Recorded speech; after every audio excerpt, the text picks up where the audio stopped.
ګرانو کتونکو دا مهال زه د عباد عبدالله سره موجود یم.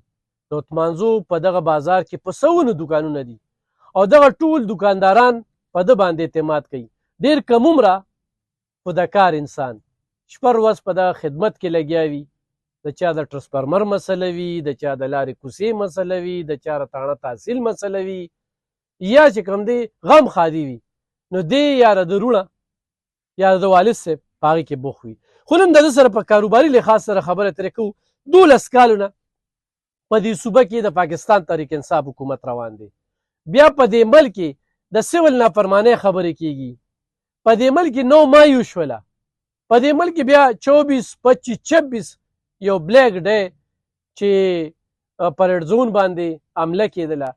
نو په دې باندې به د عباد عبدالله سره خبرې ترې کوو چې آیا په دې ملک کې انتشاري سیاست کاروبار له وده ورکوي او که نقصان ورکوي. ډېره زیاته مننه کوم د وخت راکولو عباد صاحب. همدغه پوښتنه ده زما چې 9 مایو شوله، 9 مای ته په کم نظر ګورئ؟ بیا عمران خان د دې نه انکار وکړو چې د انتشاریان خو زما نه دي. بیا آرمي چیف صاحب یو 19 کسان خوشې کړل. بیا دوی ولې په سیم خوست کې ډېر زبردست استقبال وکړو، څېرې ورته واچولې. ستاسو نظر څه دی؟ بسم الله الرحمن الرحیم. الف خان صاحب ستاسو ډېره مننه.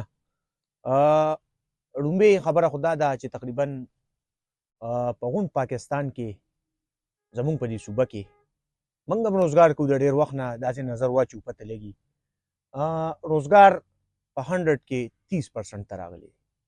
بېروزګاري زیاته شوه، غلاګانې زیاتې شوې، بېروزګارۍ زیاتې شوې، بدامني زیاته شوه. په څه وجه؟ د حکومت په وجه. بیا که فرض که دې خوا راشو، مطلب لکه په دې شکر وباسو چې زمونږ په دې ملک کې آرمي شته، زمونږ په دې ملک کې پولیس فورس شته. نو که دا څه ناڅه زمونږ د ملک زمونږ د صوبه بچ ته، نو دا د آرمي په وجه بچ ته، دا زمونږ د پولیس فورس په وجه بچ ته. الله مکه که دوی یو هفته د ملک نه لاس واخیسته نو زمونږ ملک به بیا ډېر ګډوډ وي. نو څنګه چې تاسو دغه سوال وکړو چې یاره د حکومت حوالې سره، نو تقریبا دا 10 کال روان دی چې ډېر بد حل روان دی زمونږ په صوبه کې د روزګار حوالې سره. وګرځئ تاسو وګورئ زمونږ په دې ضلع چارسده کې وګرځئ د چا چې مطلب کوم واړه روزګارونه ختم شو، خلک تباه و برباد شو. او بیا په دې حالاتو کې د سیول نافرمانۍ اعلان چې پیسې مه رالېږېدې ملک ته د خپل مفادو لپاره باید موږ ملک په ده ولګو. الف خان صاحب ستاسو ډېرې ښکلې خبرې وکړې. داسې ده چې مطلب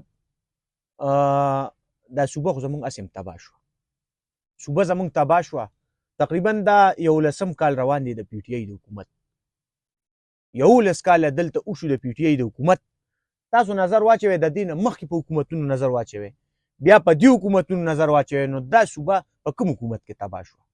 هم زمونږ دې حکومت کې تباه شوه. موږ په چا تنقید نه کوو. لکه نه تنقید نه، خو واضحه ده د ایم ایم ای په حکومت کې دا صوبه 8 یره به قرضدارې وه. بیا د این پی په حکومت کې 80 یره به شوه. اوس د 32 هم دا صوبه وروړي. په دې کې لکه ته څه وینې چې داسې غټ پراجیکټ راغی؟ الف خان صاحب هر سړي نه قبر هېر دی. اګه غټ سړی دی که وړوکی سړی دی، صرف په دې کې لګیا دی چې زه به ځان څنګه برابر کړم.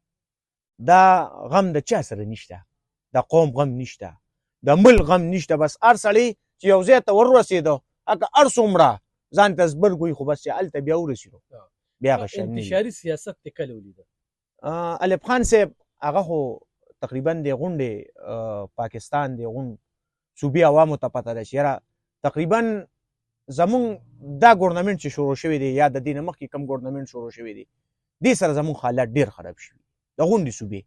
جګړه، انتشار، ټول سیستم تاسو ته ما لومبي وي جي په شهیدانو پسې هم چېرته مسخرې لیدلې؟ نه جي نه، دا ډېر د افسوس خبره ده.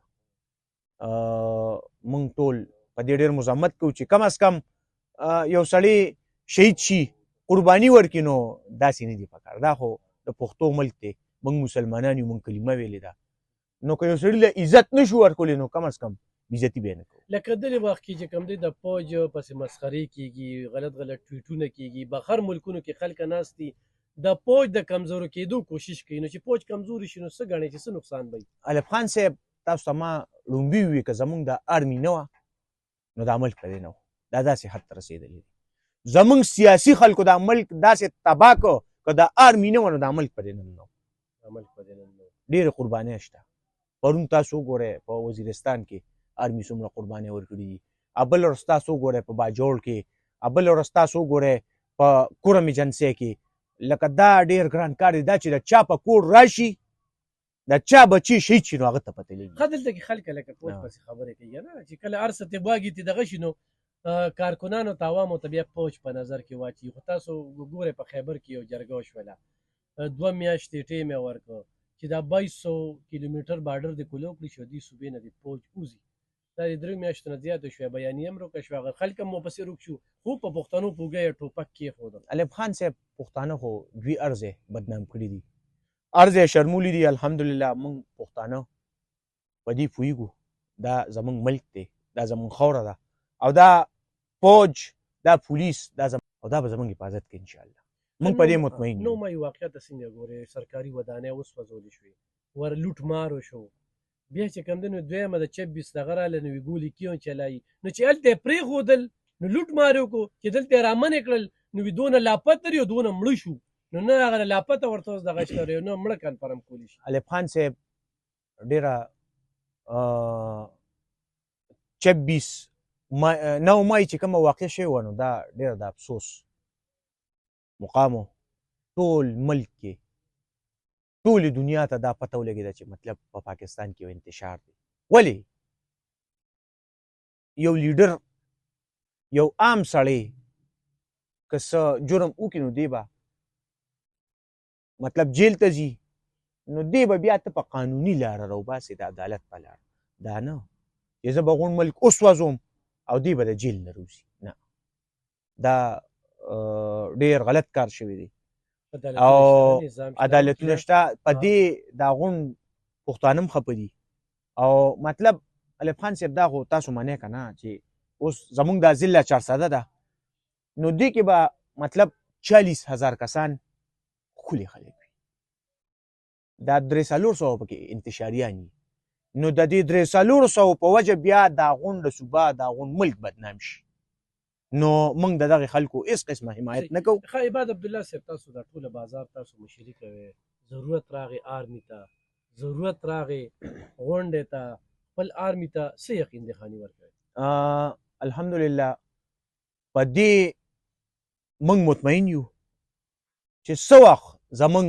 ملک ته زمونږ ضرورت راځي زمونږ آرمي ته زمونږ ضرورت راځي انشاءالله موږ پښتانه به خپلې قربانۍ هم ورکړو موږ به هغوی سره انشاءالله شانه به شانه ولاړ یو ګرانو کتونکو دا و عباد عبدالله توتمنځی بازار صدر د ده دا خبرې دا د ټول بازار خبرې دي د ده دا خبرې دا ذمهوارې خبرې دي د خپل آرمي سره څنګ په څنګ ولاړ دی انتشاري ټولې ته دغه وایي چې د ملک انتشار مه کوئ په دې ملک قانون شته دستور شته آیین شته او د ټولو نه زیات وکیلان چې کوم دي نو هغه د پاکستان تحریک انصاف سره دي په کار چې قانون لار چې کوم دی اختیار کې او دغه 190 پوند فیصله چې نن را روانه ده په دې باندې څه نظر ساتئ چې یو داسې پاکستان پیسې چې هغه بل اکاونټ ته تللي دي او په هغې کې ګفټون او څه داسې خبرې 190 پوند پیسې الف خان صاحب زیات نه او انشاءالله میاشت دوه کې به تاسو ته پته ولګي هر یو شی به ښکاره شي مطلب دا هر یو شی په ریکارډ پروت دی